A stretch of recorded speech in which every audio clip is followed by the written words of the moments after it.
this 10-day workshop, I learned a lot of techniques and I'm going to share my favorites. The first day started off with Acharya's fantasy world technique. I was amazed at how easily your brain can remember random, unconnected words by just connecting them into an illogical story. The next one's my personal favorite, the CAD technique, which means coding and decoding. Usually when I wanted to learn something very difficult, I would run to my mom and ask her to help me with the clues. But then the next day, I will forget the clue and I will have to start afresh.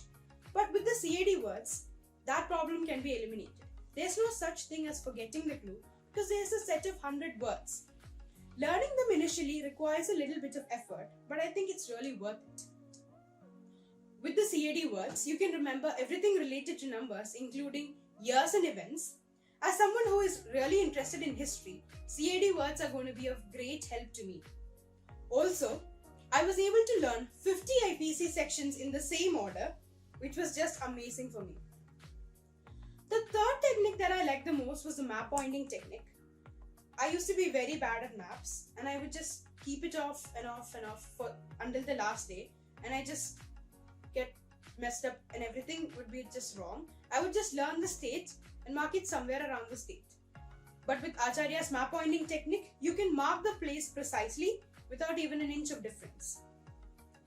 And map was something that I used to put off for the longest, and now I'm so excited to learn the map, and I wish I had known it before, because in my 10th grade, geography maps were really difficult for me. The fourth technique that I like was the acronyms and acrostics. You can remember any fact by just taking the first letter and then connecting them with just a word or even a sentence.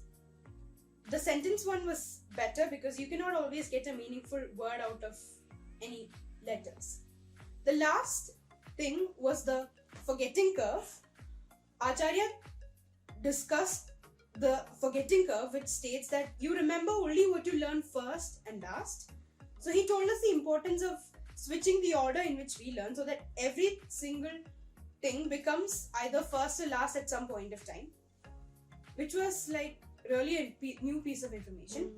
I'm really excited to implement all these techniques that I learned in these past 10 days, and I'm hopeful that I used to get 96%. I got 96% in my 10th grade, and I'm hopeful I can get around 99 in my 11th and 12th. I'm happy that I spent my last 10 days productively, and it's going to be a very great help to me.